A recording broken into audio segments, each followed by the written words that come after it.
Salut, c'est Joe Kazumba pour Liga de News.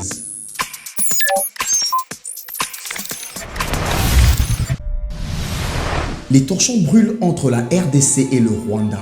Les deux pays sont en conflit depuis plusieurs semaines et cela sur le plan diplomatique et sécuritaire. Après que les forces armées de la République démocratique du Congo ont récupéré certains territoires occupés par les rebelles du M23, plusieurs frappes ont été faites, plusieurs objets ont été capturés de la part des forces de la RDC et même 2 soldats rwandais ont été capturés et gardés du côté de la RDC. En visite officielle en Angola, le chef de l'État congolais Félix Tshisekedi s'est entretenu avec son homologue angolais Joao Lourenço sur la situation qui prévaut à l'est de la RDC. Le président Félix Tshisekedi a fait savoir à son homologue angolais qu'il veut une paix juste, basée sur la confiance et la sincérité. En outre, le chef de l'État congolais promet de défendre sa souveraineté.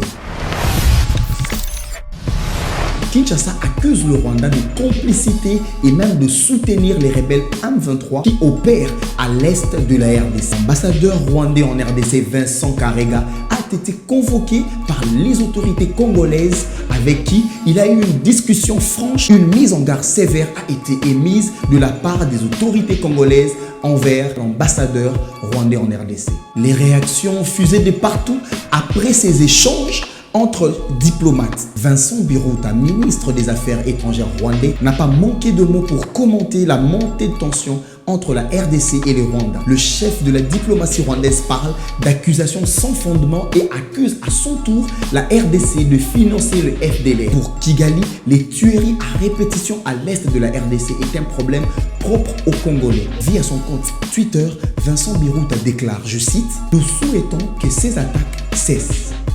Nous souhaitons que nos militaires qui ont été arrêtés soient relâchés, mais si les attaques sur notre territoire continuent et que la sécurité de notre pays continue à être menacée, nous aurons le droit de nous défendre. » Fin de citation. La réponse du côté congolais n'a pas tardé non plus. Christophe Lutundula, ministre des Affaires étrangères congolais, est sorti de son silence pour appeler au Conseil de sécurité des Nations Unies à s'impliquer et à assumer toutes ses responsabilités dans cette tension, dans cette montée de tension qui règne entre la RDC et le Rwanda.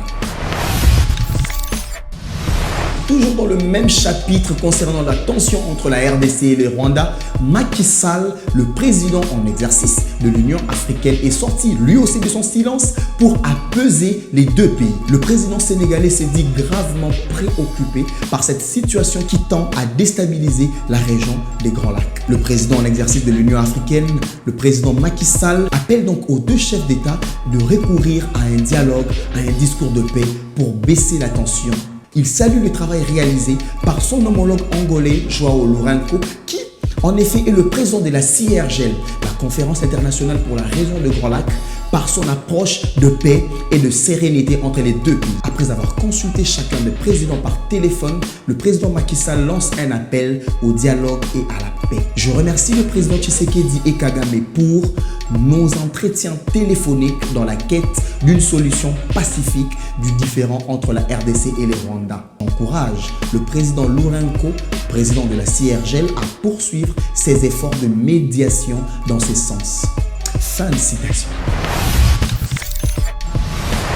Changeons à présent de chapitre pour parler des léopards.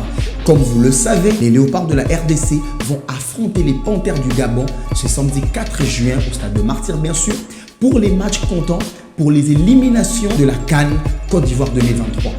20 joueurs sur les 25 convoqués sont déjà présents ici à Kinshasa, ont participé au premier rassemblement au stade de Martyrs. Après la désillusion face au Maroc pour le compte des barrages du Qatar 2022, les léopards ont donc intérêt de faire beaucoup plus plaisir à la population, de mouiller le maillot afin d'entamer ces éliminatoires de fort belle manière. Ça n'est donc fini pour ce énième numéro de Liga Bleu News. Comment pensez-vous que la RDC pourrait mettre fin à cette guerre contre les rebelles du M23? Laissez-nous en commentaire via nos réseaux sociaux. Tapez juste Liga Bleu sur toutes les plateformes. Quant à moi, je vous dis au revoir et à très bientôt. C'était Joe Kazumba pour Liga Bleu News.